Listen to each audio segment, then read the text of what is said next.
Donc, bonjour à tous et bienvenue à l'émission d'aujourd'hui de Courant d'affaires. Donc, aujourd'hui, on va parler de main-d'œuvre. Donc, quels sont les défis que nos entreprises de la Matanie vivent concernant la façon d'attirer la main-d'œuvre, de la retenir? Donc, nos invités d'aujourd'hui vont nous permettre d'en découvrir un petit peu plus là-dessus. Oui, un sujet fort intéressant et vraiment d'actualité. On a le plaisir d'accueillir sur le plateau Marie-Frédérique Rioux, qui est vice-présidente ressources humaines au groupe Rioux, et également, on peut dire, le jeune retraité, mais aussi ex-franchisé des restaurants AEW de Matane et Rimouski, mon ami Alain Simard. Bonjour à vous deux, bienvenue. Bonjour. Donc, Alain, dans le secteur de la restauration rapide. Marie-Frédérique, toi, de ton côté, construction, hôtellerie, restauration... Puis manufacturier. Manufacturier maintenant avec habitation. Sans l'oublier. Mont-Carleton, bien entendu. Donc, j'aimerais savoir, par rapport à ce que vous avez connu dans les années passées versus aujourd'hui. Donc, on constate un avant-COVID, après-COVID au niveau des tendances, au niveau de la main-d'œuvre. Donc, j'aimerais que vous me disiez, c'est quoi les défis que vous voyez? C'est quoi les changements qui sont arrivés au niveau de votre façon d'attirer et de retenir la main-d'œuvre? Écoute, c'est sûr qu'il y a eu un avant-COVID et un après. Alors, c'est deux mondes complètement différents. Autant qu'on pensait que la main-d'œuvre en région était facile, on n'avait pas les complexités des grands centres. La COVID nous a fait mentir un petit peu. Donc, autant que moi, j'avais avant des filières de CV qu'on pouvait appeler les gens un an après qu'ils aient porté le CV, puis on était capable de les revoir puis qu'ils venaient chez nous. Maintenant, l'après-COVID, il n'y en avait plus de filières. Comme un shutdown. Oui, exact. Les CV rentraient un à un, puis si on ne disait pas oui, c'est quelqu'un d'autre qui allait le prendre. Alors ça a été un gros changement, je trouve, au niveau de l'alimentation, mais je pense qu'aussi à d'autres niveaux. Dans toutes les sphères de la société, je pense, de l'industrie, ça a été ça. Mais tu avais deux choix. Le premier choix, c'est que tu laisses aller les choses puis que finalement, tu t'en sors pas. Et comme beaucoup en tout cas dans mon cas, la restauration, il y en a beaucoup qui ont fermé, ou bien donc, tu t'ajustes très rapidement. Il a fallu s'ajuster très, très rapidement parce que les gens ont, je crois, en tout cas, les gens ont eu la chance d'avoir de la PCU, puis ça a été excellent pour beaucoup de personnes. Sauf que nous, c'est une main-d'œuvre qui était bonne pour nous, qui a utilisé ça, mais aussi qui a fait en sorte que le télétravail est arrivé comme un peu aussi en même temps. Puis ça fait beaucoup de main-d'œuvre possible pour nous qui s'est évanoui avec des baby boomers qui ont pris un peu leur retraite avant le temps anticipé. Et ça a fait comme un gros boom de main-d'œuvre qui était plus disponible. Puis il a fallu apprendre à se vendre aussi. Exact. En plus, oui. Là, on a un candidat, puis il y a 5 entreprises qui veulent. Donc moi, dernièrement, j'avais une candidate, elle dit... Fait que oui, est-ce que vous avez des questions pour le poste? Puis elle me regarde dans les yeux, puis elle dit oui, pourquoi je viendrais travailler pour vous? L'entrevue a changé maintenant. C'est plus la même chose. OK, là, c'était moi qui l'entrevue, tu sais. Fait que ça, il a fallu apprendre à se vendre, pas juste contre nos compétiteurs directs, mais aussi à cause du télétravail. Puis les gens se sont remis en question beaucoup, donc il y en a beaucoup qui ont changé de domaine. Donc là, la main-d'œuvre qualifiée dans un métier n'était plus juste... Tu te battais pas juste dans ton cercle. Fait que la personne, l'infirmière, finalement, pouvait aller travailler en hôtellerie ou dans un CPE ou comme prof. Tu sais, rendu là, il y a comme eu les métiers spécialisés l'étaient moins, tu sais, dans le sens que tout le monde voulait la même main-d'œuvre. Oui, exactement. Ah oui, puis tu sais, avec les différentes heures d'ouverture, tu sais, je vois juste restauration rapide, c'est du 7 jours sur 7. Au niveau de l'hôtellerie, c'est la même chose. Faut que tu fasses rouler ton entreprise, mais il faut que tu t'assures d'avoir la main-d'œuvre justement pour ça. Donc, dans ce clash-là, il faut se revirer, là. Puis je dirais qu'il y a même eu deux, moi je le vois en deux, parce que tu as eu là, tout de suite après COVID, justement, pas de CV, puis là, tu prenais le premier qui arrivait. Tu nages jusque-là. C'était essentiel, là, oui. Mais à un moment donné, il y a aussi, là, mettons, depuis 2 ans, je sais pas si c'est pareil chez vous, mais là, à un moment donné, on se rendait compte que c'est pas la bonne chose de prendre le premier venu. Je préfère finalement en avoir jusque-là, puis moins faire des heures de plus. Fait que là, ça l'a aussi fait comprendre tous les gens qui ont été sur la PCU, qui finalement, tu sais, moi, quand je regarde un CV puis qu'il y a un gap, mettons, après la COVID, tu sais, pendant la COVID, c'était super normal, puis tu sais, il y en a beaucoup de gens qui devaient avoir la PCU, puis ça l'a sauvé bien des ménages, c'est une belle chose, mais après ça, mettons, l'année ou deux après, là, qui ne sont jamais retournés au marché du travail, Ben là, finalement, ils se sont rendus compte que, tu sais, pendant la première année, ils allaient porter des CV, ils étaient toujours engagés. Là, on est plus sélectif. En tout cas, du moins, c'est plus comme... Fait que là, il y a comme une après-COVID. Fait que finalement, les employeurs se sont dit, ouais, c'est bien beau prendre le premier du bord, mais on va aussi... on veut prendre les meilleurs quand même. On veut pas diminuer notre service à la clientèle. On n'est plus au niveau qu'il faut absolument servir. Les gens ont des nouvelles habitudes. Souvent, le dimanche, c'est fermé.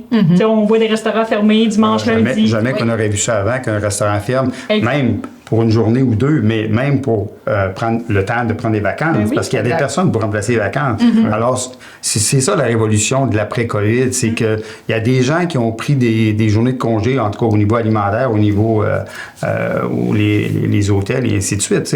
C'est que là, les gens préfèrent fermer puis offrir un meilleur service à la clientèle que de rester ouvert, puis de s'épuiser, puis finalement, tu fermes en bout de ligne parce que tu n'as plus de ressources humaines, puis tu n'as plus... Tu sais, à un moment donné, l'être humain je dirais qu'il a une possibilité de faire des choses, mais à un moment donné, il y a des limites. Tu ne peux plus aller plus loin que ça. On peut dire redéfinir les standards aussi. On a dû redéfinir les standards complètement. Et je pense que c'est allé autant du côté des employés que des employeurs aussi. Donc, ça a bouleversé le marché du travail. Puis on recherche plus le savoir-être que le savoir-faire.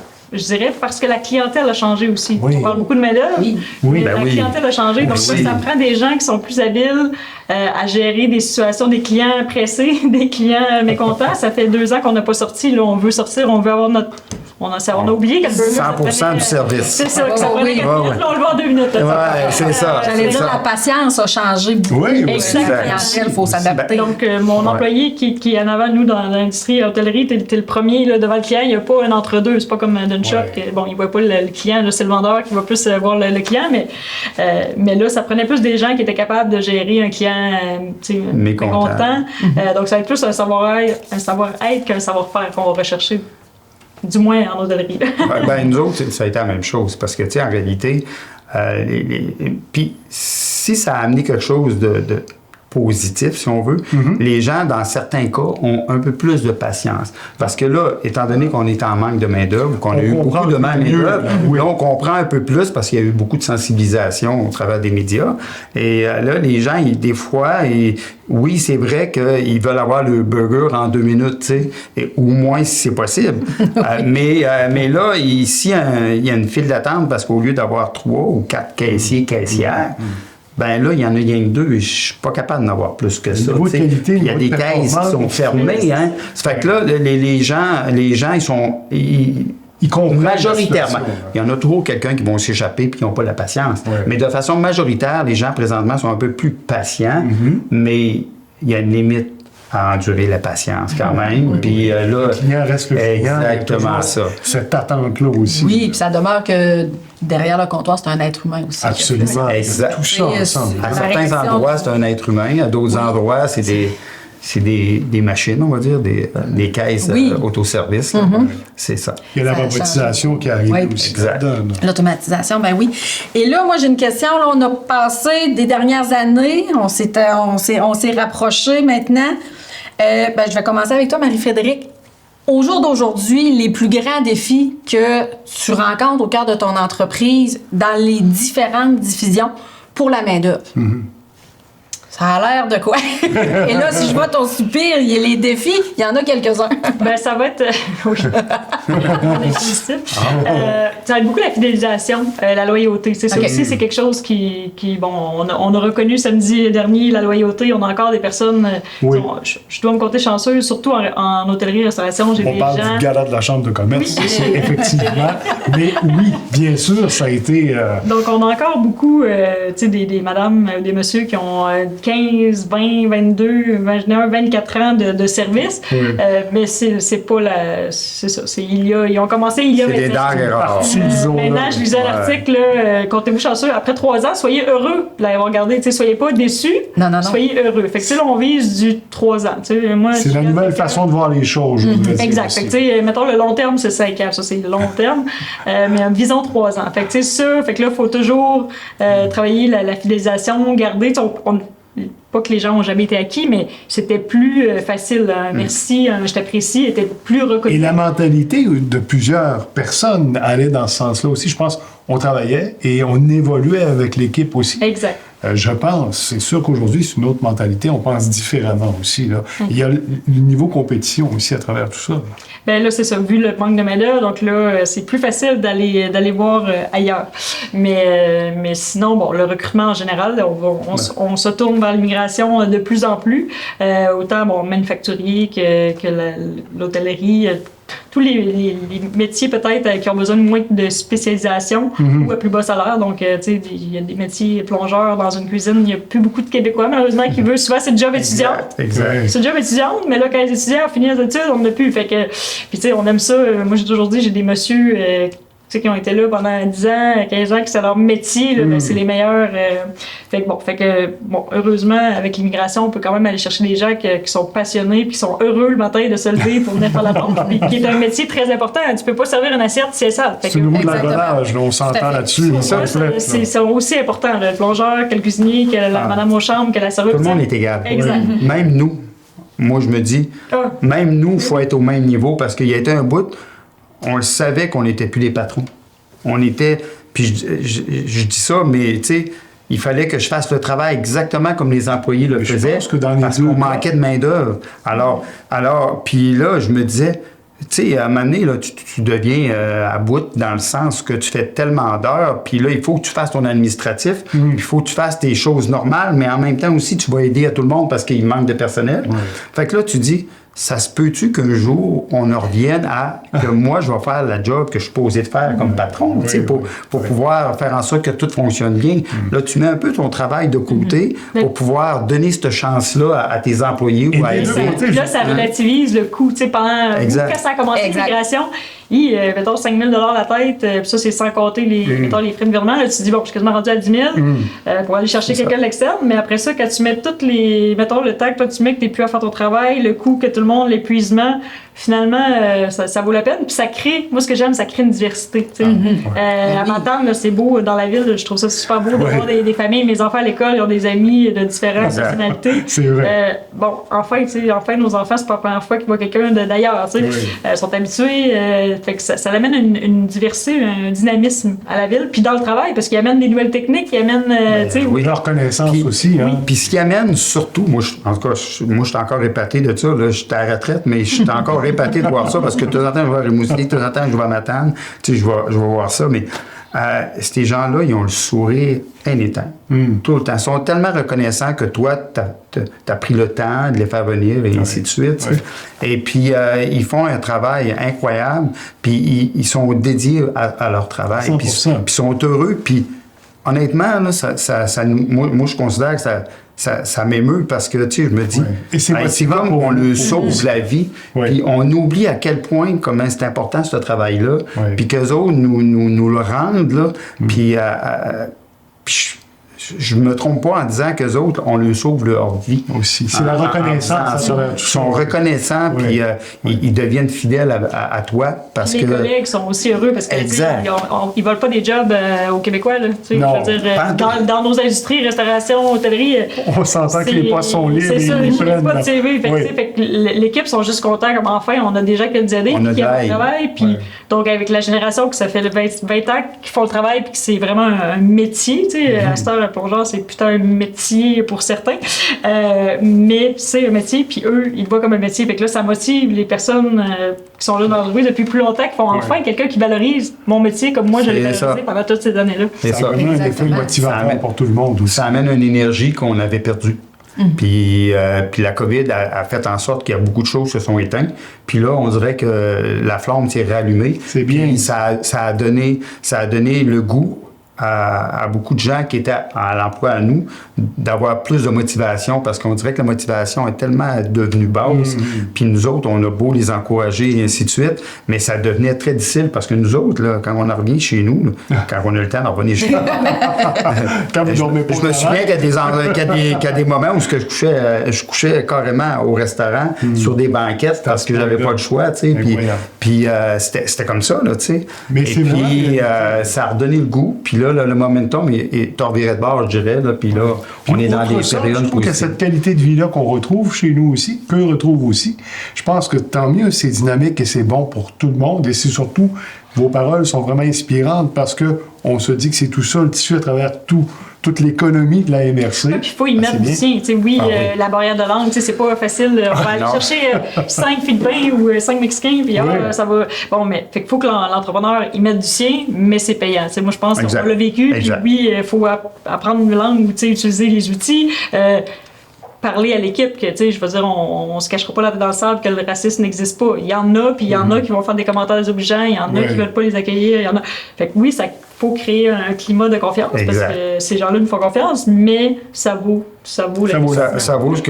exactement ça. Puis moi, je trouve que ces gens-là aussi ont la motivation d'apprendre le français, parce que comme nous, si tu travailles dans la cuisine, même si tu connais pas le français, c'est pas grave, mais quand tu fais le service à la clientèle, on n'a pas le choix au Québec, il faut que tu parles français. Alors, souvent, ils commencent en cuisine, puis après ça, quand ils s'améliorent dans le français parce qu'ils suivent des cours, là, ils deviennent en avant, puis ça devient des gens que tu peux plus te passer. Là. On voit que c'est une nouvelle vision, une nouvelle façon de voir les choses. Justement, quand vient le temps de planifier de nouveaux projets ou encore d'ouvrir de nouvelles succursales, comment tenez-vous compte de la disponibilité de la main-d'œuvre dans vos décisions? Et j'ai une autre bonne question. C'est une très bonne question. Est-ce un frein ou un moteur pour innover autrement? Est-ce que ça peut vous empêcher d'aller de l'avant dans un projet, Marie-Frédérique? Ça ne nous empêchera pas.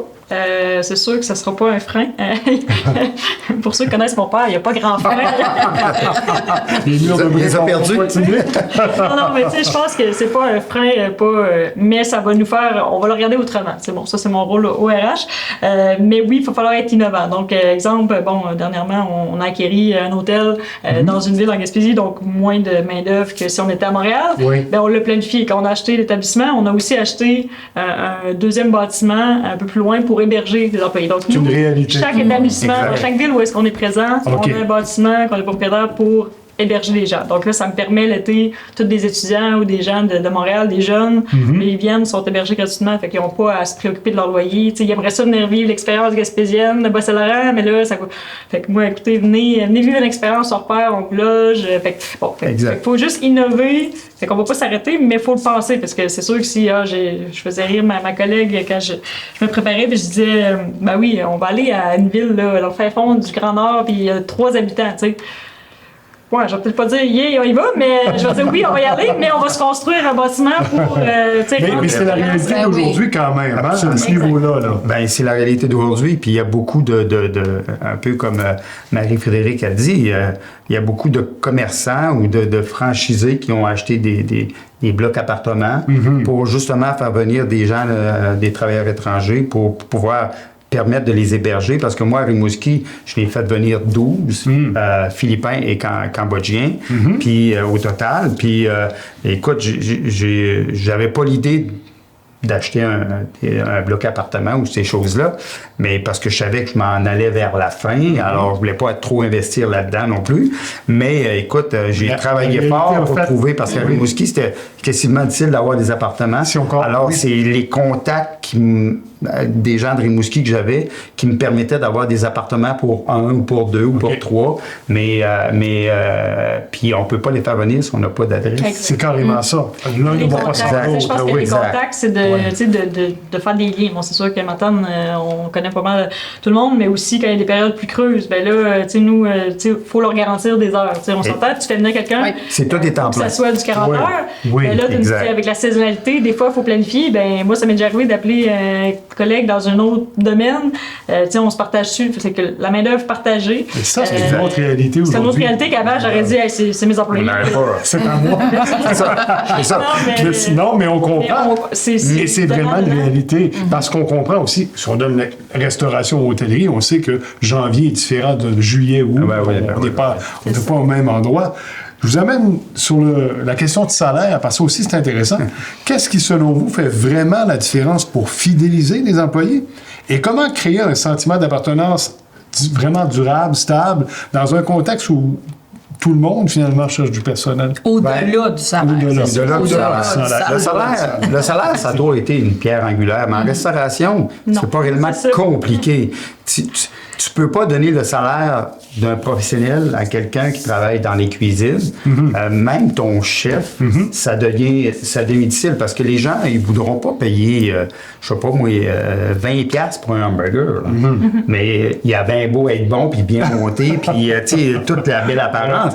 Mais les gens, ils viendront pas, en tout cas d'un fast-food, pour pouvoir payer un hamburger à ce prix-là.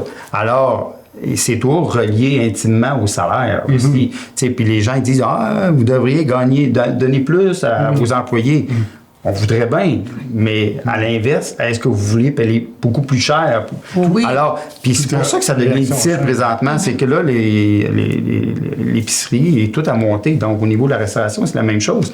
Alors, il y a une limite à payer des employés et ainsi aussi absorber les coûts des aliments qui sont toujours à la hausse. Alors, ça devient... mais il a fallu innover, encore une fois, dans ce côté-là, pour pouvoir faire en sorte que nos employés soient heureux, puis qu'ils aient le salaire qu'ils veulent, mais au coût ce que nous, on peut absorber. Parce que, tu sais, en réalité, on est tous en affaires pour faire un peu d'argent. Parce que t'sais, si on ne fait pas d'argent, on ne peut pas rénover, on ne peut pas réparer les choses et ainsi de suite. Puis ça se détériore après quelques années. Finalement, les gens, ils ne veulent plus venir chez vous parce que ton restaurant, il a de l'air pas trop. À l'abandon. Ton hôtel, ton hôtel, peu importe. Ce qui n'est pas votre cas. Mais non, c'est ça. Alors, il faut toujours être au-dessus de l'eau, mais il faut innover en faisant des primes, en faisant bien des choses qui vont motiver les employés. Pourquoi? Parce qu'ils vont avoir un surplus sur le salaire s'ils font telle chose. Et dans ce sens-là. La qualité de vie aussi. Ils vont avoir des horaires plus flexibles. Maintenant, mon ratio d'employés n'est pas le même. Avant, je disais, bon, j'ai besoin de 5 employés. Maintenant, je fais fois 1,5. Fait que là, je vais engager, on a une nouvelle campagne qui va sortir bientôt pour les gens retraités. Donc, venez, vous voulez travailler 2 jours semaine, venez porter votre CV, ça va nous faire plaisir. Et avant, jamais personne n'aurait engagé quelqu'un à le former pour 2 jours semaine. Moi, ça va me faire plaisir. Souvent, c'est des retraités, ils amènent une autre dynamique, souvent des retraités d'un autre domaine. Ça permet de faire les journées de congé à la personne, la maman qui, elle veut prendre son vendredi pour être avec ses enfants. Fait que c'est une nouvelle dynamique. On change nos ratios, on forme beaucoup plus de gens, mais pour amener une qualité de vie. Avant, dans l'hôtellerie, personne ne pouvait prendre de vacances durant l'été. C'était de janvier, de juin à septembre, oublie ça. Maintenant, tous mes cadres ont une semaine quelque part dans l'été. Je ne dis pas pendant la construction, on n'est pas encore rendu là. Ça sent bien, mais reste que... les employés planchers, mais madame, les plus anciennes aux jambes, ils ont toutes leurs semaines de construction, même qu'il y en a qui ont les 2, tu sais. Fait que ça l'a changé avant, c'était comme, il n'y a même pas me demander, mais... non. C'était sûr que c'était long. Là, maintenant... Moi, il pensait. Je vais le trouver, je vais engager 2 Laisse-moi regarder ça. J'aime l'idée aussi du retraité ou de la retraitée qui revient. Avec les jeunes, il y a une magie aussi qui s'opère, j'imagine, au niveau du team. Là, et bon, bien sûr, de l'expérience qu'on redonne en même temps que le jeune qui apprend. Je pense qu'il y a quelque chose de beau là-dedans aussi. Là. Je pense que ça fait partie de notre job à nous, de franchisés ou propriétaires, de faire en sorte que la chimie pogne. Parce que maintenant, la chimie, il faut qu'elle pogne. C'est obligatoire. Puis c'est obligatoire. L'équipe. La personne n'aurait pas nécessairement un bon salaire, elle n'aurait pas nécessairement un meilleur salaire ailleurs, mais elle va choisir l'équipe qu'elle se sent le mieux. Exactement ça. On a fait, nous autres, dernièrement, les Olympiques Rio. C'était toutes nos divisions. Fait que l'équipe d'Habitat contre l'équipe des Rietel, contre l'équipe... Pour créer une chimie amicale. C'est ce qu'il faut aussi. On ferme tous les business, go, on s'en va jouer dehors, tout ça, mais... C'est ça que tu veux, un sentiment d'appartenance, parce que pour le même salaire à côté, où est-ce que je vais aller, tu sais? Tu vas aller où est-ce que tu as le goût de venir travailler avec tes collègues, puis tu as le droit de prendre une journée de congé sans ça, si ça te tente, ou d'une semaine de vacances l'été, tu sais. C'est ça. Puis il y a le côté parental aussi qu'il ne faut pas négliger, tu sais. Mais avant ça, nous, en tout cas dans mon temps, on ne pense pas prendre une semaine de congé pour 2 semaines ou 3 semaines pour la relâche, ou ma blonde vient d'accoucher, j'ai pas le temps, je peux pas prendre de congé, mon boss ne veut pas. Maintenant, c'est pas... On est ailleurs. On est ailleurs, on est complètement dans des choses différentes, puis j'haïs pas ça. J'haïs pas ça parce que là, on peut avoir une vie. Et les employés peuvent avoir une vie. Et c'est un point d'adaptation qui se rapproche plus du côté humain. C'est de voir qu'est-ce qui s'en vient aussi. On sait qu'il y aura peut-être d'autres adaptations à venir, mais il reste qu'on on voit que la façon de travailler, mais le mode de travail change aussi. Donc, l'employeur n'a pas le choix de suivre le mouvement aussi, et puis pour tout le monde. Mais on a appris beaucoup de choses avec vous aujourd'hui. Oui, puis moi, je fais un petit crochet sur ce que vous disiez tout à l'heure. Tu sais, on parlait beaucoup au niveau de la restauration, oui. Plus à mon avis, puis corrigez-moi si je me trompe, mais plus l'entreprise va être petite, plus d'une certaine façon, tu sais, c'est facile de revirer tout ça. Bon, on a une qui manque, on s'adapte et tout. Mais des fois, quand les équipes grossissent, que ça change, les horaires et tout, à un moment donné, cette flexibilité-là, l'élastique, des fois, il est limite à Je te dirais, Marie-Pierre, c'est le contraire. OK.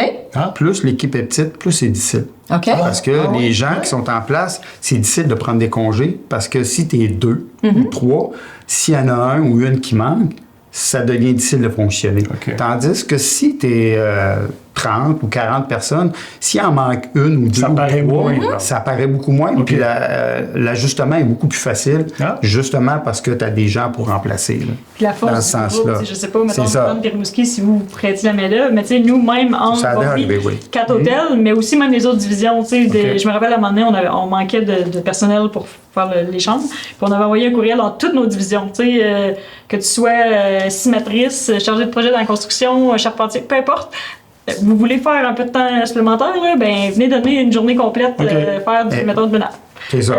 Fait qu'on se partage la main-d'œuvre. Heureusement, depuis, mettons, les dernières années. Ça s'est replacé, mais reste que. C'est ça. Mais quand les temps sont plus durs, ben là, on peut. La force du groupe, comme nous autres, on aime le dire. Oui, c'est ça. J'aime l'idée parce que ça donne aussi une expérience différente à l'employé. Et comprendre ce que l'autre fait. Exact. Oui, aussi. C'est vrai. Exactement ça. Puis moi, ça me fait penser que quand on a ouvert le AIW à Léonidas, à Rimouski, tu sais, j'ai envoyé quelques personnes de Rimouski qu'on avait engagées pour venir à Matane pour voir, mais tu sais, physiquement, c'était différent un petit peu. Mais j'ai pris des gens de Matane quand on a fait l'ouverture pour venir aider à l'ouverture de Rimouski. Et puis, ils ont dit « Oh mon Dieu, ça fait donc bien différent. » Parce qu'ils étaient tellement habitués physiquement dans les lieux de Matane, d'arriver là-bas, même s'ils sont des tops à Matane, ils ont arrivé là-bas, t'as peu, là... la pince, là, était là, à Matane, puis là, elle est rendue là, puis là, les lieux physiques sont différents, mais il reste que quand ils ressortent de là, ils sont heureux, puis on a appris autre chose. Exactement. Aussi. Et c'est ça, la chance d'évoluer ailleurs aussi, et de revenir dans son milieu. Ben, écoutez, un énorme merci à vous deux. Ça a été vraiment très intéressant. Un plaisir. Merci beaucoup. À une prochaine. Merci, Denis. Merci, Marie-Pierre. Puis restez avec nous parce que dans quelques instants, dans notre deuxième bloc, 2 nouveaux invités vont joindre à nous.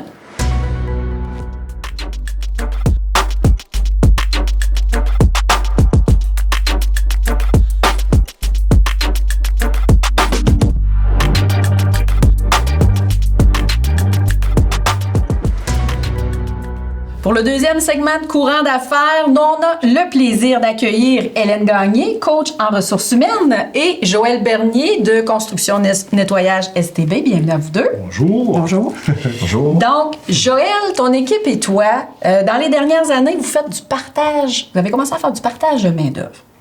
J'aimerais, avec d'autres entreprises de la région, dans le fond, et dans le domaine, comme on dit, de la construction. Donc, c'est assez innovant comme approche, très collaboratif aussi.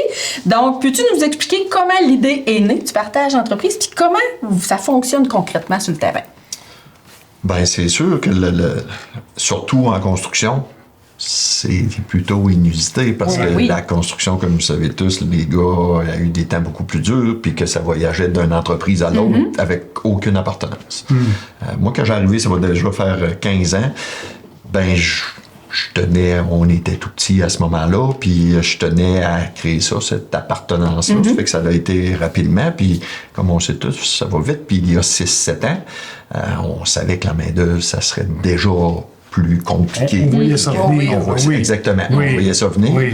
Ça fait que nous autres, dans notre domaine, en plus, qui est particulier de l'après-sinistre, parce qu'au départ, mon revenu principal d'entreprise était l'après-sinistre, ben c'est qu'on peut être 3 mois débordé, puis on peut être 3 mois plus calme. On a quand même de la rénovation, on fait des toitures, mais le gros de la business restait quand même l'après-sinistre.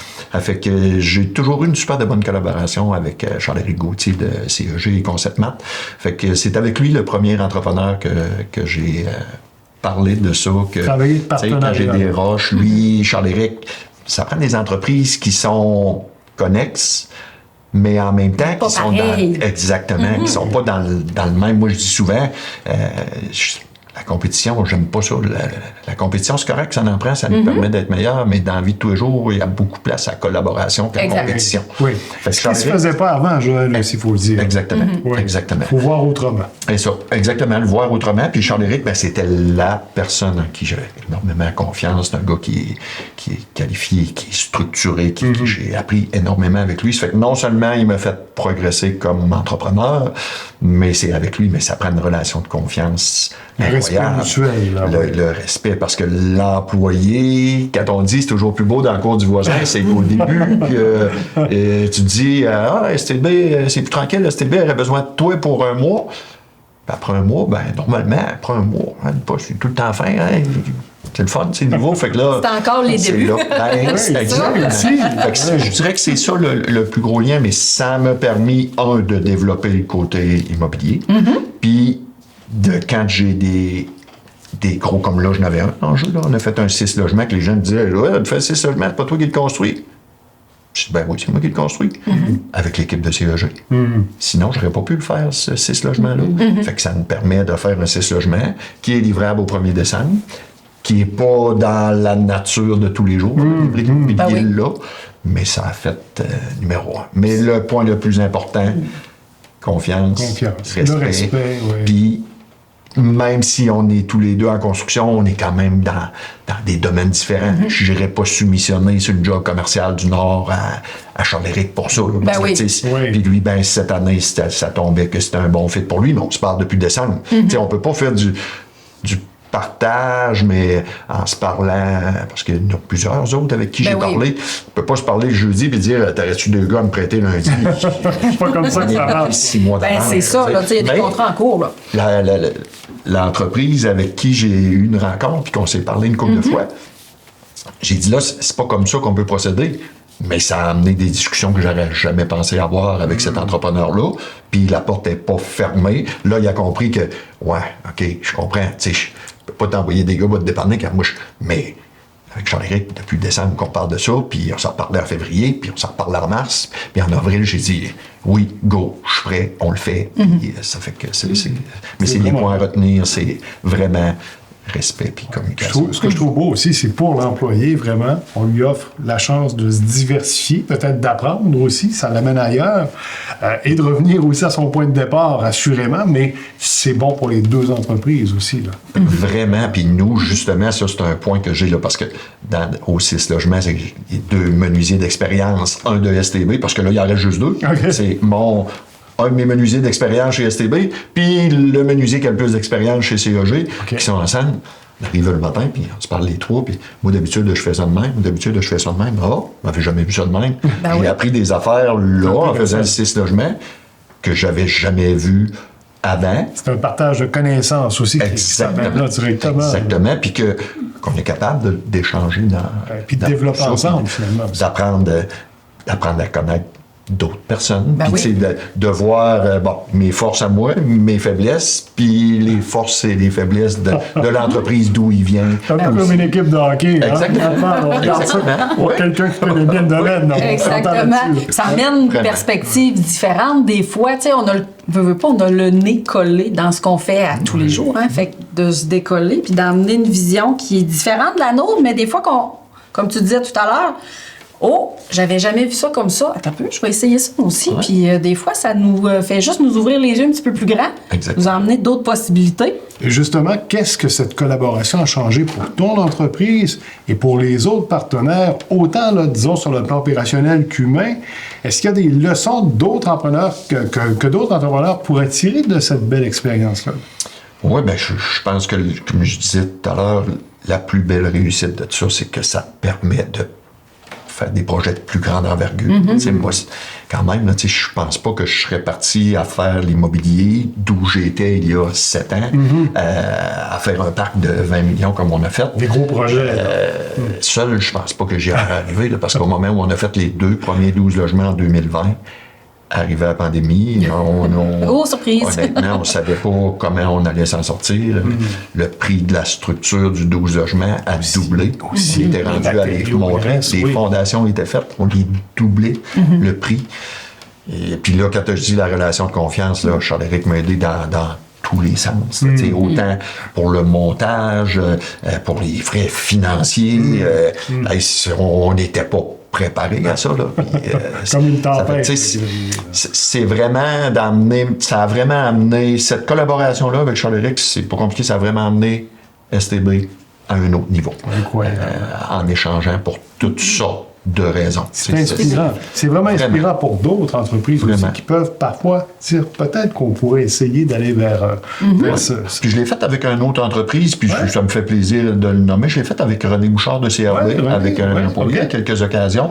À un moment donné, on s'était parlé pour de quoi qui avait arrivé, que je me disais c'est pas normal que ça arrive. Puis quand je disais tantôt, j'aime mieux la collaboration que la compétition, c'est ce que je disais à René. C'est moi, du commercial, je veux pas en faire. Il y a bien plus de place à la collaboration. Steve en nettoyage, je travaille régulièrement pour René pour des nettoyages de chantier. Tu sais, groupe STB, comme je dis souvent, on touche la femme de ménage jusqu'à la toiture. Là, tu sais, on fait de tout clé en main. Fait que je travaille régulièrement avec René. Puis à un moment donné, on a eu un employé que c'est drôle, mais c'est tous les corps de métier. Hein, puis on avait un vrai manœuvre. Et manœuvre, à Matane, il n'y en a pas tant. Aussi. Puis René en avait un. Puis là, René tombait dans une phase plus tranquille. Fait que le gars, il vient me voir. J'ai appelé René. Je dis, René, on s'était dit que quand il y aurait de quoi, on se parlerait. Tout s'est fait. Il dit oui, il est disponible, je ne veux pas l'empêcher de travailler, mais il dit moi, rendu à telle date, je voulais le reprendre. Avec René, je crois qu'on a fait ça 2 grosses années, qu'on a échangé un seul individu, mais qui nous a rendu des fiers services aux deux. Puis à un moment donné, je n'oublierai pas ça, René, il était en route pour... on était en vacances, puis il était mal pris, il dit... J'ai dit, quand est-ce que tu en aurais besoin? Il dit, lundi. On devait être peu importe, le mercredi ou jeudi. J'ai dit, il va être là. À la base, c'est un employé de CRB. À la base, c'est un... Tu sais, quand je parlais tantôt avec Charles-Éric de relations de confiance puis de respect, c'est comme ça. Puis même pour les gars, parce qu'on se fait pas de cachette, je n'ai jamais vraiment discuté avec eux autres directement, mais le gars va peut-être autant dire moi, je m'en irais pour toi, ou c'est logique, je m'en irais pour toi, et vice-versa. Puis, qu'est-ce qui est arrivé, c'est non, on n'est pas là. On n'est pas là. Et aussi, c'est certainement le partage de ressources intéressant quand ça se fait dans les règles de l'art, comme on dit, dans le respect. Je pense que tout le monde est gagnant. À commencer par l'employé aussi, qui a cette chance-là de vivre ces expériences-là. C'est bon dans un CV, si on s'entend dessus. C'est pour ça que pour le côté humain, tu sais, veux pas, c'est ce que ça apporte. Là. Oui, dans une communauté comme la nôtre, qui est plus important que ça. Oui, puis l'être humain étant ce qu'il est, c'est sûr, on veut tout, moi j'appelle ça le moyen, qu'on veut tout aller chercher le maximum pour notre moi. Même nous autres, j'ai des partenaires différents dans tout, mais à la base de nos négociations, l'entreprise c'est un, mais le moyen, c'est autre chose. Hein. Ça fait que pour l'employé, c'est la même chose. Fait que ça fait dire, regarde, moi, j'ai une entente avec ton patron, c'est respectueux. Mais c'est pas le but que tu t'en viennes chez nous.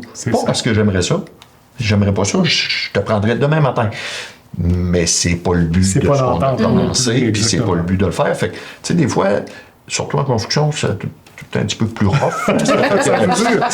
Les gars sont pas nécessairement habitués à cette approche-là de se faire dire avant ça, c'était « marche pas ici, pas grave, Puis tu sais, ça, j'ai vu des gars... à faire ce qu'on fait, des gars être sollicités, puis rester chez nous pour le côté humain, puis ce type de relation-là. Et ça, c'est important aussi, on entreprend. C'est vraiment bien amené, vraiment. Mais là, moi, je suis curieuse, puis je vous pose la question à tous les deux. À votre avis, le partage de main-d'œuvre, c'est-tu quelque chose qui pourrait, comme là, toi, dans ton cas, au niveau du secteur de la construction, ça s'applique, tu sais, vous réussissez à trouver une belle façon de fonctionner. Pensez-vous que c'est quelque chose qui pourrait s'appliquer dans d'autres domaines d'activité? Puis que cette collaboration-là puisse bien aller? Pourquoi pas? L'idée, c'est... Joël, il l'a bien expliqué, hein? Il travaille avec le Moi Inc. Le Moi Inc., il faut qu'il se multiplie à l'intérieur de l'entreprise. Alors, avec le respect, avec la façon de faire, moi, je suis certaine que ça pourrait aller... fonctionner ailleurs. À Matane, ou comme dans toutes les petites régions, on a des activités touristiques qui sont à demi-temps, saisonnière. Alors, pourquoi pas essayer justement d'avoir ce personnel-là puis de dire, bien, au mois de mars, ce sera ton employé, peu importe. Je pense que oui, ça pourrait fonctionner. Dans un contexte de pénurie de main-d'œuvre, veut pas, c'est encore plus fort. Le sentiment est là. Oui. Il me semble qu'avant, c'est pas quelque chose qu'on voyait aussi. On on n'imaginait pas ça. Mais c'est très innovant. Qu'est-ce que vous avez fait? Et là, ce que j'entends, c'est le respect autour de ça. Oui. Le respect autour de l'humain. Alors, en main-d'œuvre comme ailleurs, mais en main-d'œuvre particulièrement, la ressource humaine, c'est ça qu'on doit d'abord et avant tout, avant le contrat, s'occuper de la ressource humaine. Ben oui. Comment ils vivent ça? Qu'est-ce qui se passe là-dedans? Puis vraiment aussi, je pense qu'en bout de ligne, tout le monde, on le dit, tout le monde est gagnant, mais pour la personne de Gus, par exemple, qui travaille chez CEG, je vais y arriver, merci. C'est vraiment de découvrir là-bas le travail à faire, l'équipe en place, et justement, ce qui peut amener des différences dans les deux entreprises. Veut pas, pour la personne, c'est dans le CV, mais c'est dans le quotidien d'être capable. Et quand on revient après, s'il y a un autre besoin, bien déjà, on a des balises, on sait pas mal où on s'en va, puis il y a une amitié qui se développe, c'est automatique, là, quand même aussi. Là. Exactement. Beau, hein? Puis, tu vois, en tout cas, touché du bois, là, mais dans tous ceux à qui on a fait, on l'a répété, comme je disais, dans le cas avec CRB, c'est la même personne que ça a duré 2 ans et demi, puis il a arrêté parce qu'il était rendu à la retraite. Oui. Mais, tu sais, ça a duré 2 ans et demi, puis toujours été impeccable. Puis avec Charles-Éric, c'est la même chose. Il n'y a jamais eu de litige quelconque. Ça a revenu autant d'un bord que de l'autre. Vraiment une belle initiative. Vraiment. Je pense que quand on se comprend bien, que si on installe bien les balises aussi, tout le monde comprend bien où on va, qu'est-ce qu'on fait. Et surtout le but, le défi aussi. Mais ça permet de concrétiser des projets qui, justement, ne se seraient peut-être pas réalisés s'il n'y avait pas eu ces ententes-là. Ça, c'est important de le dire. Hélène, en te basant sur ce que tu observes, toi, sur le terrain, quels seront, oui, selon toi, les plus grands défis en matière de main-d'œuvre pour les entreprises en 2026? Et comment peuvent-elles s'y préparer là, dès maintenant? Parce qu'on sait que ça change beaucoup. Comment tu vois ça, toi, de ton côté? Écoute, j'allais prendre l'exemple que Joël apporte, cet exemple de collaboration. Il faut vraiment tous les défis qui étaient là en 2020, en 2025, ils ont continué. Alors, je pense que ça va s'accentuer dans l'année 2026, là, ça va s'accentuer, c'est clair. Mais d'être prêt à regarder qu'est-ce que je fais pour mes employés. C'est au niveau attractif. On a parlé de la marque employeur. Ben oui, justement. Qu'est-ce que la marque employeur, en fait, ou des employeurs de choix? C'est en fait l'image de l'entreprise, la réputation de l'entreprise, de ce milieu de travail. Et comment les employés vivent dans ce milieu de travail-là? Quelles sont les valeurs de cette entreprise-là? Tout ce qui concerne, moi je le regarde avec mes yeux de coach, parce que tout ce qui concerne le capital humain, c'est avec ça que je travaille. Sentiments d'appartenance aussi. Les sentiments d'appartenance. Qu'est-ce que j'offre comme flexibilité, par exemple, au niveau des horaires? C'est pas tout le monde qui travaille en télétravail, tu sais. Il y a du travail en construction, je pense qu'il se ferait mal en télétravail. C'est ce que j'avais le goût de dire, oui. Ça ralentirait le processus. À distance, c'est difficile d'entrer un coup quand même. Là. Peut-être. Oui. Mais qu'est-ce qu'on peut faire, par exemple? Comment on peut arriver à faire un horaire de salaire, un horaire de travail, ça, des horaires de salaire, c'est facile à faire, des horaires de travail plus flexibles. Comment on peut faire, justement, pour concilier tout ça? Ça fait partie des défis à relever et des défis, j'aimais ça parce qu'il a parlé des femmes de ménage. Et j'aurais eu tendance à dire qu'il devait y avoir quelques hommes de ménage dans cette belle entreprise. La chance d'avoir ça. Oui. Dans cette... Alors, c'est à ce moment-là qu'un des défis aussi, c'est de parler d'inclusion, d'équité et de diversité. Alors ça fait partie aussi de comment... actuel. Comment nos politiques de recrutement sont là. Et ça demande de l'ouverture d'esprit. On va à l'international, comment ça se passe, comment les gens travaillent une fois rendus chez nous. Alors, ce sont des grands défis. Et puis, on parle, depuis 2020, on parle de la pénurie de main-d'œuvre, mais de plus en plus, vous avez dû remarquer qu'on parle de la pénurie de talents qualifiés. Aussi, ça, c'est vraiment une réalité, là. Oui, parce que quand on est, par exemple, dans les différentes technologies, les technologies de l'information, tantôt, on a fait allusion à l'intelligence artificielle, la cybersécurité, ça prend des gens qui sont formés dans le domaine. Alors, quand on a besoin de ces gens-là dans des domaines spécifiques, alors, puis que l'entreprise n'en a pas, alors, c'est peut-être le moment de faire des échanges comme Joël a fait avec d'autres entreprises qui sont plus spécialisées. Ça, dans les techniques de l'information, je pense que tu me demandais s'il y avait... Là, l'idée m'arrive. Là, je pense qu'il y aurait une possibilité de changer. Tu sais, il y a des gens, ici à Matane en plus, qui ont tellement de compétences au niveau des technologies qu'on pourrait sûrement faire des échanges de bons services. Oui, on a effleuré tout à l'heure avec nos invités aussi la possibilité de ramener des retraités, parfois pour 2 jours de travail. Je pense que là aussi, quand on a des gens d'expérience qui, là encore, peuvent aller vers d'autres domaines, mais peuvent au moins s'impliquer. On sait que beaucoup de ces gens-là sont des gens de cœur qui ont été habitués à travailler, à aimer ce qu'ils font aussi, à vraiment s'impliquer intégralement, je voudrais dire. Mais reste qu'il y a un beau mélange dans tout ça, et déjà de faire ces efforts-là, de se tourner vers l'avenir et de voir ça différemment, je pense que c'est une bonne façon de se préparer à ce qui s'en vient, là. Oui. Puis Hélène, tu as effleuré tout à l'heure la marque employeur. Moi, je me souviens d'une conversation qu'on a déjà eue toutes les deux. Tu me parlais de mon équipe, que j'avais la chance d'avoir une équipe que ça faisait déjà plusieurs années qui était avec moi. Puis tu me demandais, sais-tu pourquoi ils restent avec toi? Ben, je disais, ben là, c'est parce qu'ils ont du plaisir à travailler et tout. Puis on a une belle gang, une belle ambiance. Mais tu m'avais dit, ta marque employeur. Et là, ben, tu sais, moi, ça m'avait vraiment marqué le fait que, tu sais, moi, j'avais jamais figuré les choses de cette façon-là, que les gens pouvaient rester parce que ce que j'avais réussi à créer, puis là, c'est vraiment sans prétention, mais tu sais, ce que j'avais réussi à créer au niveau de mon entreprise faisait en sorte que quand j'ai un poste qui s'ouvre, j'ai de la facilité à recruter. Parce que, bon, c'est la réputation et tout, là, mais tu sais... C'est une façon de vérifier sa réputation, en fait, parce que ce que ressentent les employés à l'interne, bien sûr, ça se ressent aussi à l'externe. Exactement. Et puis, une réputation, c'est ça. Alors, ça fait partie de cette marque employeur-là. Comment les employés vivent, quelles sont les valeurs qu'ils partagent avec l'employeur aussi. Alors, ça se répercute. Pour celui aussi qui veut venir dans l'entreprise, lui, il se dit, chez Marie-Pierre, les filles, les femmes, les hommes qui travaillent là sont bien, on a entendu parler. Puis, on le sait, hein, dans notre milieu d'affaires, on le sait. Et j'allais parler du gala de la reconnaissance qu'on a eu samedi dernier. Alors, comment les gens qui étaient là étaient fiers, les employeurs étaient fiers de présenter leurs employés.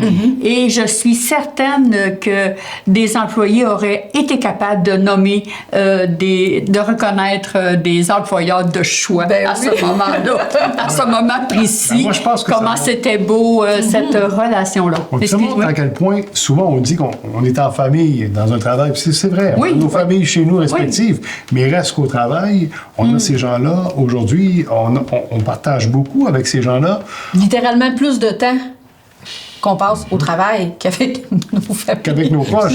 Et en même temps, il y a vraiment une vision, je pense qu'il faut justement se préparer à dire, bon, il y a nos réalités où si on regarde les dernières décennies, on le sait au niveau de l'emploi, la robotisation, on l'a dit, l'intelligence artificielle, mais d'être capable d'évoluer différemment et d'être capable de faire pousser ces barrières-là, d'être capable, comme vous l'avez fait de votre côté, entre 2 entrepreneurs, de discuter, de dire, mais il y a peut-être moyen qu'on travaille ensemble.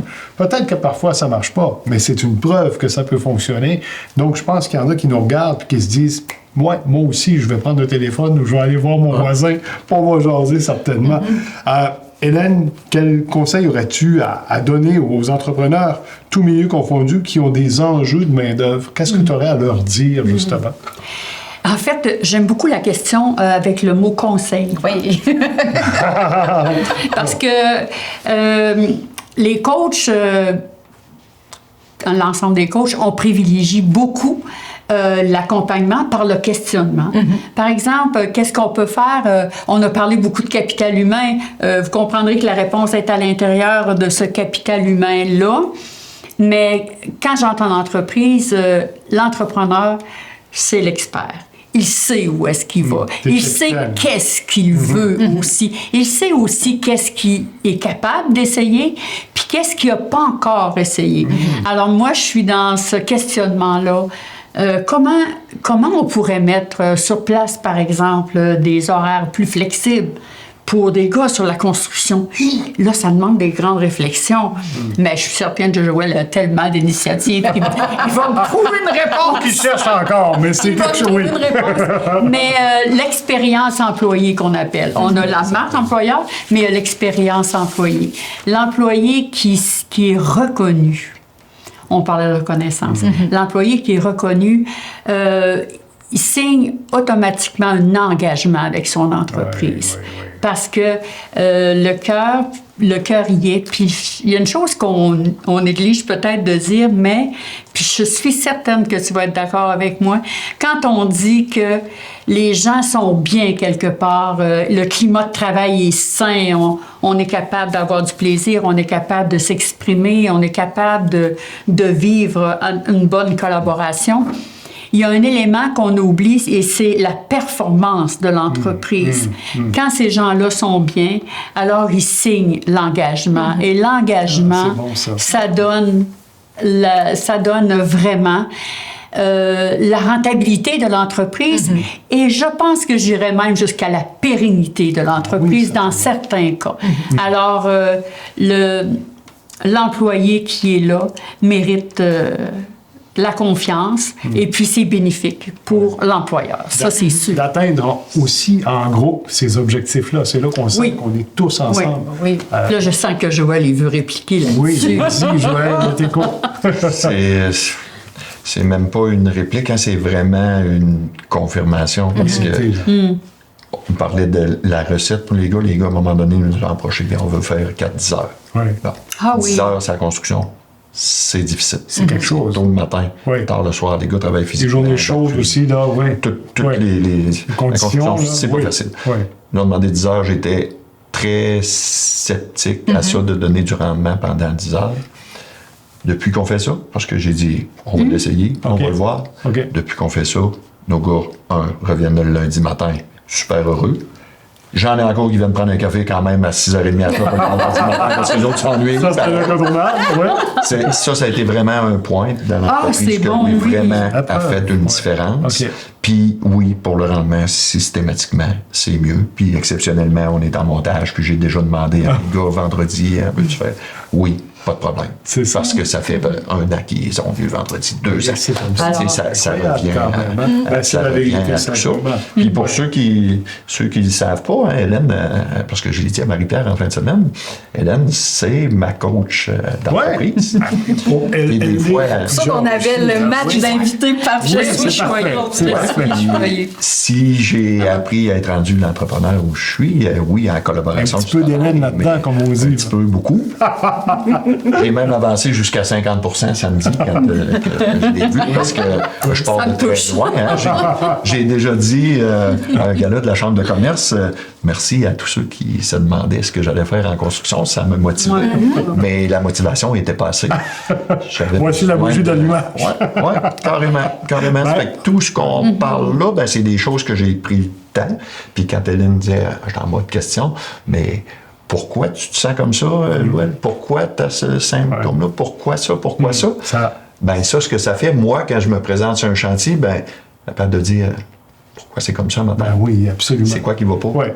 C'est autant pour l'individu, l'humain, que pour le travail. Parce que c'est les deux. Là. Je comprends que ça va moins bien matin, mais je te paye le même prix. Ah oui, c'est ça. Mais on peut-tu faire la part des choses entre le prix, comment ça va, puis comment ça se passe dans le job? La communication est tout ça aussi. Exactement. Mais je pense qu'on revient encore à ce qu'on disait, nouvelle façon de voir les choses, et surtout, dans la mesure du possible, de vraiment travailler ensemble et de s'écouter. Je pense que ça, c'est le but premier. Tu dis, Denis, la communication, écouter, C'est ce que Joël fait aussi avec son entreprise. Si il les écoute, les gars ont dit on aimerait travailler 10 heures d'affilée. OK, on va l'essayer. Alors, ça a été vraiment une belle réussite. Ça veut dire que le vendredi, ils sont libres pour faire autre chose. Ben oui, c'est au lieu d'être un non, ça a été un pourquoi pas. Pourquoi pas? Une ouverture. Au lieu d'une fermeture, ça a été une ouverture. Puis, dans le pire des cas, qu'est-ce qui est à perdre? On revient à l'autre horaire, puis on repart, puis on se réajuste, là. Exactement. Fait que, tu sais, des fois, c'est... Puis pour le... Tu sais, quand j'y pense depuis tantôt, parce que je pense à voix haute, quand on parle du partage de main-d'œuvre, si les entrepreneurs... quand même des entrepreneurs structurés dans notre vie. Ben oui. Il faut qu'on est capable de se parler comme 3-4 mois à l'avance. Tu sais, peu importe. Moi, je sais que je vais avoir un rush dans X temps. On peut-tu se parler? Oui. Tu sais, comme à ce temps-ci, moi, oui, je suis en montage, mais il y a des jobs qui commencent pas. J'ai peut-être 2-3 gars disponibles. Mais ça, on est capable de le prévoir 3-4 mois à l'avance. Les 6 millions, il faut se parler. Dans le temps, je pense que c'est ça qu'il faut. Ça a changé de millions, mais il faut se parler.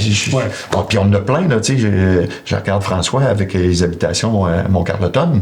Il va en avoir un enjeu de ça, là, quand les plastreurs sont dans les projets d'immobilier. C'est dur pour lui. Ça vient le temps d'y monter, lui, un autre projet commercial. Fait que, tu sais, c'est là que on peut-tu collaborer puis se parler pour l'ajuster? Il faut juste le prévoir, mais je pense que c'est quoi qui est faisable, mais ça prend une vision plus à long terme que, comme je disais tantôt, j'ai besoin de 2 gars la semaine prochaine. Ben peut-être qu'une fois, ça peut arriver, mais peut-être que 9 fois, ça pourra pas fonctionner. Ben moi, en tout cas, tout ça pour dire qu'on a appris beaucoup de choses aujourd'hui. Merci beaucoup, Joël. Merci beaucoup, Hélène, également. Merci à nos invités. À vous deux. La main-d'œuvre, on le sait, c'est pas quelque chose de facile, mais je pense que la phrase pour terminer, c'est si on travaille ensemble, ça va bien aller, comme quelqu'un disait. Oui, puis on l'a entendu. On l'a entendu, il me semble ça. C'est déjà terminé pour Courant d'affaires. On se retrouve très bientôt pour la prochaine. Merci, Marie-Claire. Merci, Denis. Merci à vous deux. Merci à vous. Merci à vous aussi.